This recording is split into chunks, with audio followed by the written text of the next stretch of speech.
chapter 2, listen to how the early church is described, and listen to how sometimes you can't even tell which of those three growth environments is going on, but they all seem to be present somehow as well. A reading from Acts chapter 2. They devoted themselves to the apostles' teaching and to the fellowship, to the breaking of bread and to prayer. Well, when you're talking about the apostles' teaching and the fellowship, I think you're probably talking about my church home. That's probably the growth environment you're in. But that word devoted, they devoted themselves, and the way they devoted themselves to the fellowship clues me into the fact that they're probably in these discipling relationships too. They're committed to following Jesus together, and that's what a discipling relationship is like.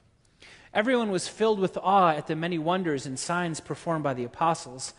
All the believers were together and had everything in common. Well, is that like an everyday community thing? They had everything in common. I imagine them sharing their Monday through Saturday, not just their Sunday morning worship together. I think probably this togetherness is part of how I would describe a discipling relationship. We have a unity here. We're following Jesus together, but it's not clear cut. They sold property and possessions to give to anyone who had need. Who's the anyone? Are we talking about making sure the church and the people in the church are being cared for? Well, that would be my church home. When somebody here at St. Luke runs into a bump and we help them out to get them past the bump, that's us being church. When we share of our time and our talent and our treasures in a way that impacts the people around us in the community, just because we love Jesus and we love them, that's probably my everyday community. They sold property and possessions to give to anyone who had need, maybe inside the church and outside the church. It's not exactly clear. Every day, I'm pretty sure this one's everyday community. Every day, they continued to meet together in the temple courts. Well, now, is that my church home or not? They're meeting in the temple, which would be like the church building, and yet for first century Jerusalem, the temple was also the place of business. It was a place where there was a lot of activity. They met together in the temple courts, not just like in the worship service. So it may be the kind of thing where they're bumping shoulders with people who aren't following Jesus just because they're in the temple courts. So it's probably my everyday community and maybe some church home too. They broke bread in their homes and ate together, everyday communities, with glad and sincere heart, praising God and enjoying the favor of all the people. That's definitely people outside the church, so I'm putting that under everyday community. And the Lord added to their number those who are being saved. My church home was growing in numbers through this process because of what Jesus was up to. We want to be the kind of church that doesn't follow Acts 2 as if it were a magic incantation or a prescription. And we want to be the kind of church where people could say of us, they devote themselves to the apostles' teaching and to the fellowship, to the breaking of bread and to prayer. We want to be the kind of church where they could say of us, every day they continue to have an impact on the people around them. They met together in their homes and ate together with glad and sincere hearts. We want to be the kind of church where we have things together and in common and share life together in a way that helps us follow Jesus. Those three growth environments are an essential part of how we have said we're intentionally trying to follow Jesus. And sometimes they bump into each other and sometimes they overlap, and that's okay. You're not supposed to keep them in compartments. They're going to bleed into each other, and that's actually good. So today we want to take an opportunity as a church to spend just a little bit of time thinking about each of those three growth environments and wondering how we might see Jesus active in those places. And to do that, I want to tell you the story first of a story card that came in this week and share how I see that story working. So could you imagine this scene? There's been a storm overnight and your electricity has gone out and you've got a Michigan basement, so that means there's a sump pump in it and you don't have any power, and you wake up and you've got water, a sump pump that's not working, and the water has not yet started to rise to the level of the carpet, but you know it's coming. You don't have any power. You text your next door neighbor just to make sure it's not you, it's the whole block. They say, yeah, our power is out too. And then they say, hey, do you want to come over for a cup of coffee because we've got a generator that's running just fine. Now here's what you know about your neighbor. Every time you've tried to connect, especially with the husband, he's turned a cold shoulder to you. In fact, you're aware that he's got some negative view of the church, and you know that he views you at least with distrust, and he might not really even care for you at all. He's made that pretty clear in your relationships. And although your electricity is out, you've got a gas stove and a homemade coffee maker with your favorite beans ground and ready to make any second now when you get the text, do you want to come over? I've got a sump pump that's not working and I've got to figure it out.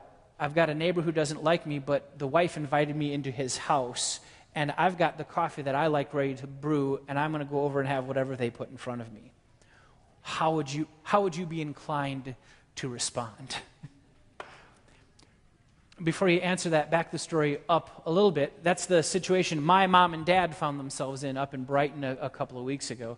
And it was interesting to hear them tell the story because they said, we knew it was bad coffee, we knew our favorite coffee was over here, and we knew the guy didn't really like us, and we had a sump pump that wasn't working.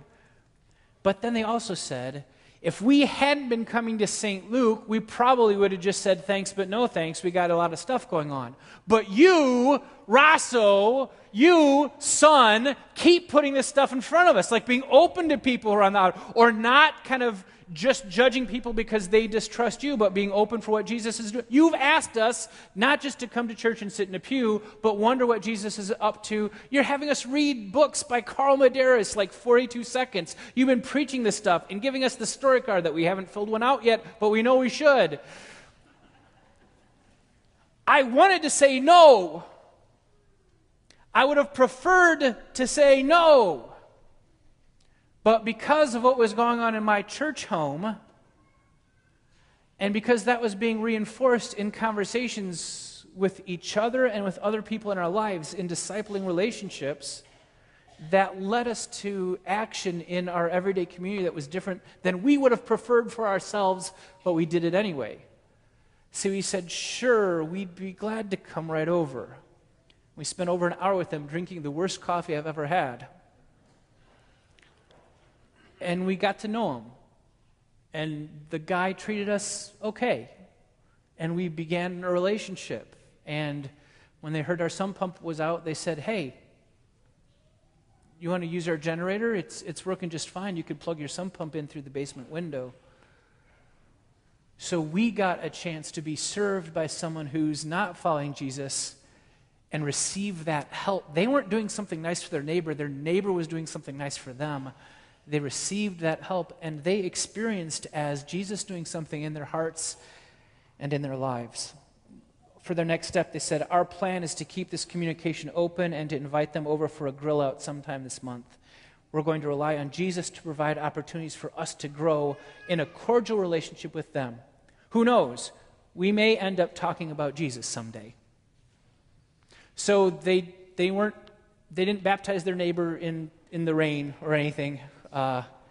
There wasn't a miraculous provision of, I was going to say coffee and fish, but that sounds really disgusting. There wasn't some miracle of provision that took place, and yet by being vulnerable and by receiving help from their neighbor, they took a next step following Jesus in a way that, I don't know if you knew this or not, but my mom and dad are church people.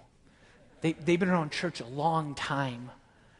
And they said, we follow Jesus differently today because we've been a part of the St. Luke community. And they received that as a blessing. Now, is that a my church home thing? I think it started in my church home. I think it was expanded through discipling relationships, and it ultimately ended up impacting my everyday communities. So what we'd like you to do is on the back of your handout today, you see a couple of places to take notes.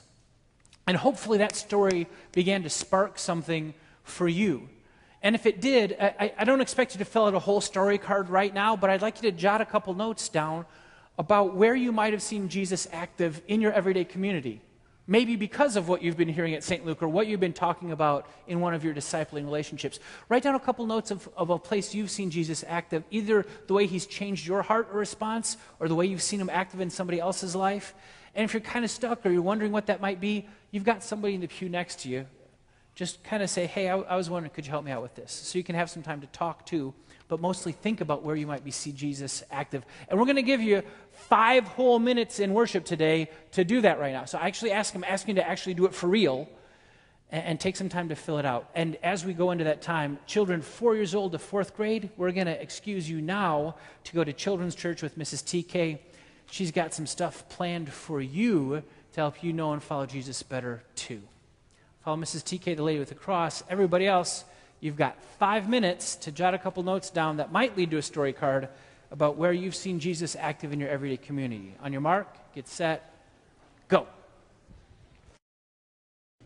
I love seeing you leaning into this. Jesus in your everyday communities. As you keep the conversation going, I want to transition us, and I want you to picture yourself on a mountain path. There's a steep cliff, and you're heading up, and the trail's hard, but you know where you got to get. And it's a challenge, and you're not sure if you can make it, but up there at the top, there's a little hut, and inside is the person you've been seeking, the one that can give you all the answers about Jesus. He's the oracle, the guru. He's the discipling master that you have been seeking. And if you can get there, it's all going to be solved for you, and you'll have the perfect discipling relationship. No, actually, don't picture that at all. That's not what we want you to see. In fact, that kind of a picture is about as far away from what Jesus would have you see discipling relationships as you could possibly get. And yet, I think that's often what people who are followers of Jesus have in their heads about what it means to be in a discipling relationship, that it's something big and mystical, and it's just beyond your reach, just beyond your grasp. And so you either keep trying really hard, chasing after something that seems impossible, or you just don't even go after this thing we've been talking about, discipling relationships, people who can point you to Jesus because it seems to be just too much. Which is why I'm really glad that we're sitting with Acts chapter 2 a little bit today. Starting in verse 42, you heard Pastor Justin lead us through the beginning of that reading. They were devoted, that early church, to the apostles' teaching, to the breaking of bread, and to prayer. But get this, it wasn't high on a mountain in some sort of a hut. It wasn't in a monastery out in the middle of the desert where a hermit lived. It was pretty ordinary, wasn't it? I mean, did you hear that? They were in the temple court. I imagine the marketplace. They were eating and having fellowship in their homes. I get the picture in Acts 2 that these discipling relationships were in their everyday interactions with people who could point them back to Jesus. I mean, that's the key for discipling relationships, to point people back to the one who was sent on a mission to redeem and to restore all things and to usher in his new creation reign. That's what it means to point each other to Jesus, to the one who died for you, who lived for you, who rose for you, who gives you forgiveness of sins, who speaks peace into your life. That Jesus who sometimes is easier to see than at other times. And sometimes you need a little help from your friends to point you back to Jesus, who's with you always. So what I appreciate about this picture from Acts chapter 2 is that discipling relationships were in the context of everyday living, helping each other to see Jesus a little bit more clearly, both in the times when you're just marching through life and also at the times when it is darn challenging. And as I look out at so many of you, you know what challenge is all about. Those moments when it's really, really hard to see what Jesus is up to, where you've stumbled into something and you're just not clear about where he is in your life.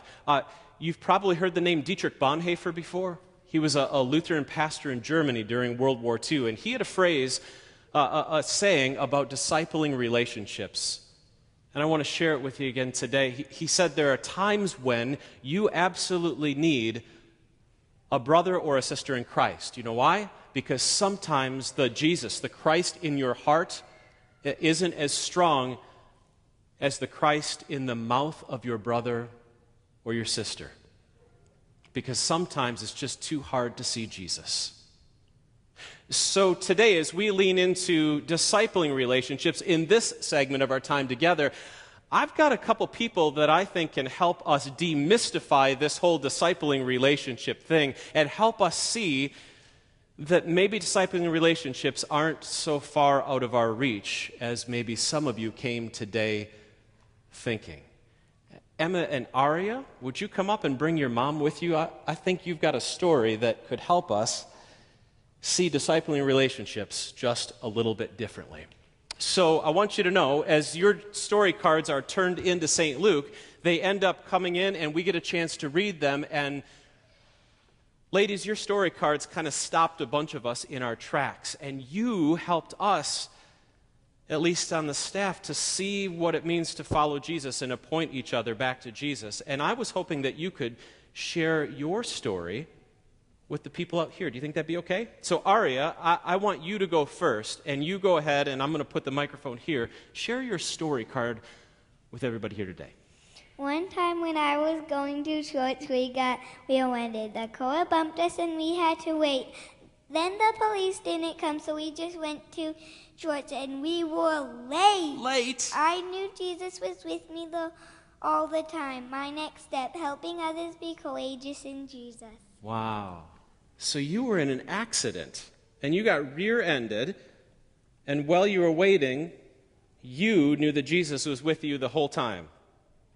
That's pretty, and you want to then help other people to be, like these people, to be more courageous, because you're trusting that Jesus, I think on the back you said, Jesus is my friend, and you know he's with you all the time. That's pretty special.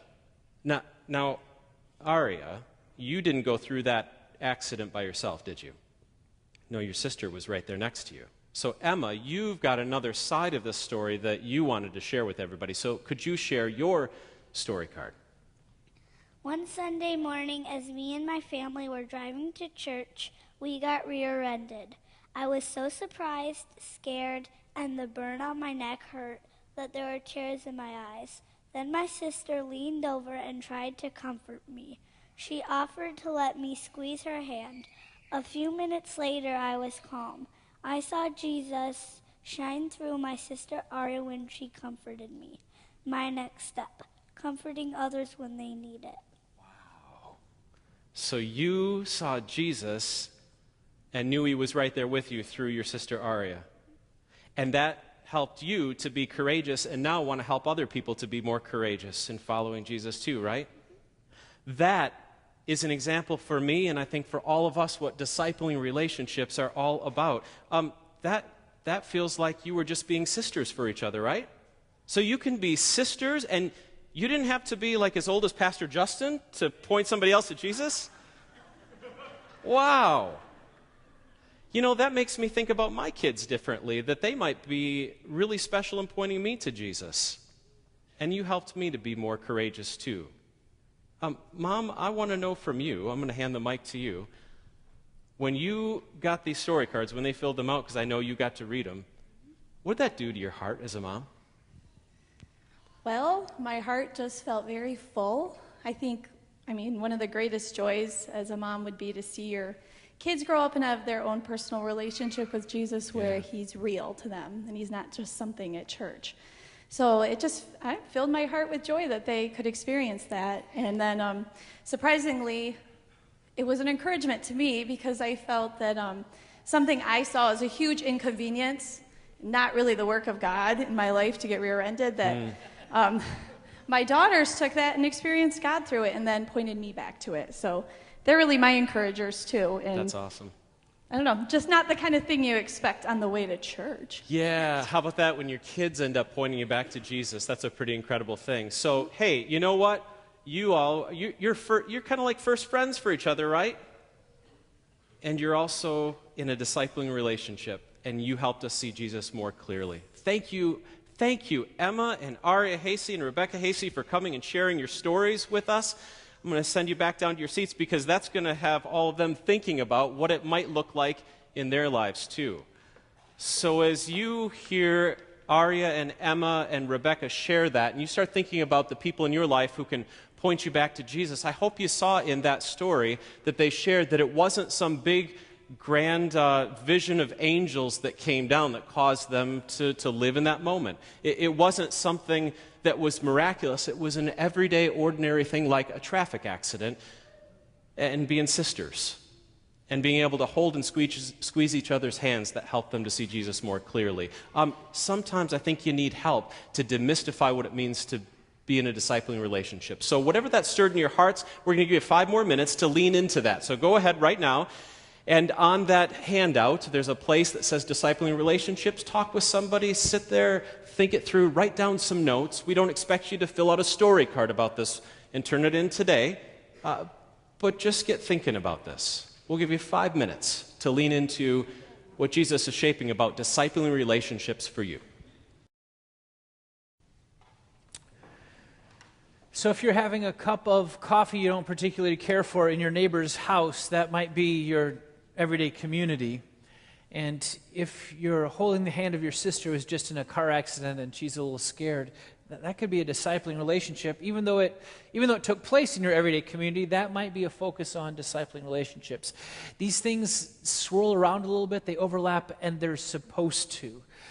When we think of that third growth environment, my church home, we certainly mean something like coming to worship, being in Bible class, being in a Wednesday night Bible class or a Sunday morning Bible class, taking your kids to Sunday school. Those are kind of churchy things that help you feel like you're a part of a church community that helps you know and follow Jesus. Taking communion today will be participating in following Jesus in your church home. But sometimes your church home meets as church in a place that's not your church building, and that happens too. In fact, that happened for us just a month ago when we did the Together event, the celebration of relationships here at St. Luke. We all met over at Angel Food Catering, but what we were doing was being church together. So our church home that day happened to be taking place at Angel Food Catering. And as we think about following Jesus in my church home, I wanted to share a story with you about that as well. In fact, it took place with Rob Dirksen. Rob and Cheryl. Rob, would you come up? This would kind of involve Cheryl too, but you're the one we asked to come up this morning. And part of what I want you to know about the story is it didn't start just with this Together event. Hey, good morning, man. Thanks for being here.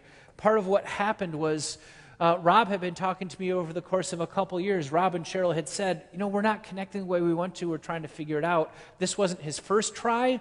It wasn't maybe even his best try. They were trying to find some way to follow Jesus here at St. Luke in a way that they felt better connected. And it takes intentionality, and it takes trying it more than once. That's part of what I wanted to share. But the rest of the story kind of came to us through a conversation Matt had with you at that Together event, and so I thought I'd let you guys tell us that part of the story. Yeah. Man, it was a blessing being with you guys. Thanks for all the work you and everybody else in that group did. You set up a fantastic event, and those of us who were there, man, we really enjoyed it. And it was at the end of that we just got to talking, right? I mean, right. It wasn't anything special. We were just talking, and I was asking you some questions, and you started sharing a story about how you got connected through what you were doing with that Together celebration. But I want to back up for a minute, because as you were sharing a little bit of your story, just the backstory and all that, you told me that there were some things from your past, that your past church experiences even, that really affected how you saw people that were sitting next to you on Sunday mornings. I mean, actually made it hard for you to see us as real people at times. And then that experience at the Together celebration started changing things. So that was a few months, it was a month before, right? The event that you started working on that. Right. So tell us about how you got connected when Pastor Rosso asked you to be a part of that. Yeah, so the experience in, the previous church experiences back when I was a kid, and it really just kind of frameworked. Our family had a need, and that need wasn't met by the church, and it kind of, put everybody in the church in this framework, which was unfair, but I was, young man, maybe 10 years old or something. And then Pastor Rosso contacted myself and Cheryl and said, we're going to do this church celebration, this Together celebration. You've been here a long time, 26, 27 years for myself. And we want you to maybe, lead this and put together a committee and organize this So thing. Not just be a part of it, like, lead it. Here you go. And I went, oh, wow, this is a big step. And so Cheryl and I spoke about it, and we prayed about it, and we said, I don't think we're the right people to put this together because we're not well enough connected. And that was the message we sent back to Pastor Rosso was, we want to be a part of it, we want to help, but we're not well enough connected. And I think Pastor Rosso said, wow, how can this be after more than 2 decades of being here? So he saw an opportunity. Yeah. And so then we were contacted by Mike and Judy, who ultimately led and organized everything and got involved in the...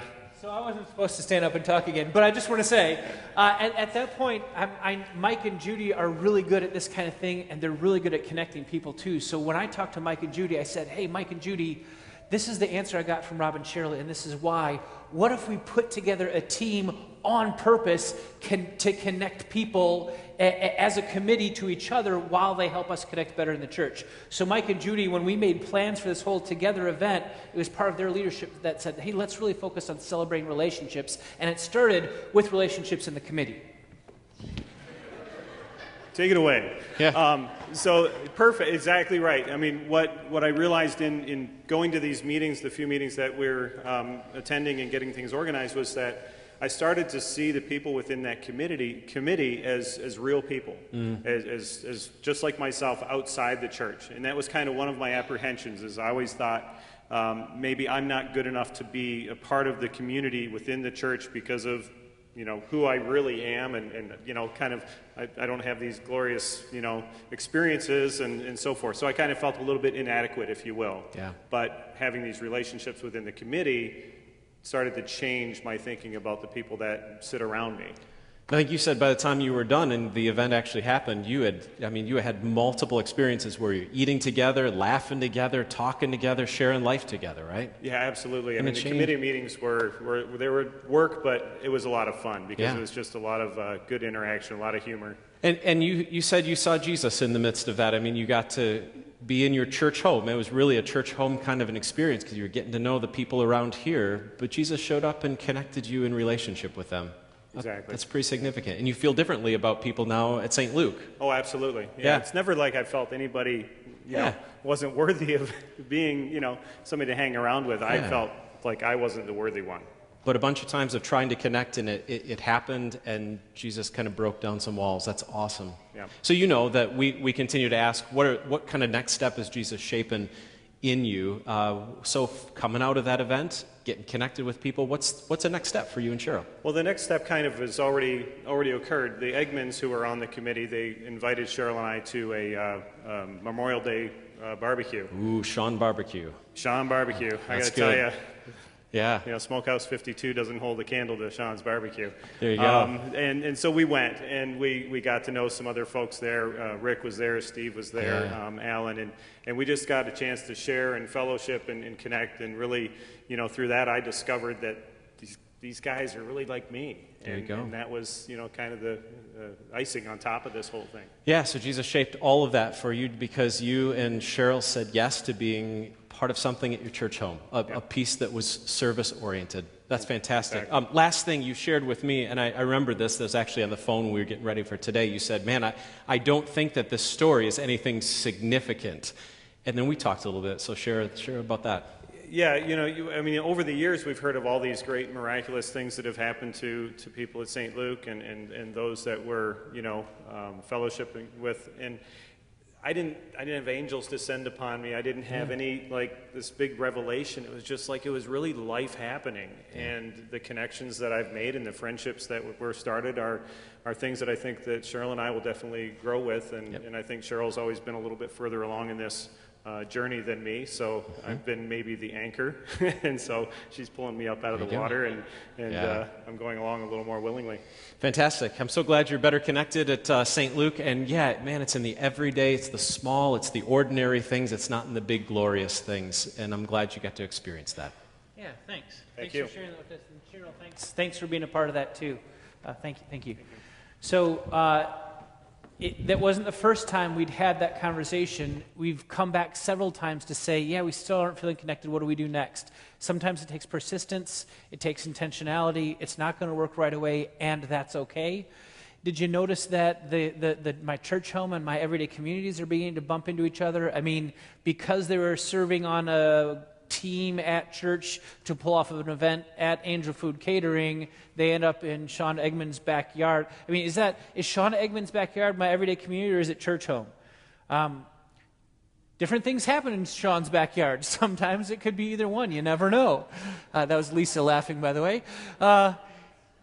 So these things do get messy, but there is a sense in which the step that the Dirksons took forward in the last couple months following Jesus was a step that helped them connect better as a part of their church home here at St. Luke. So we'd like you to take a minute.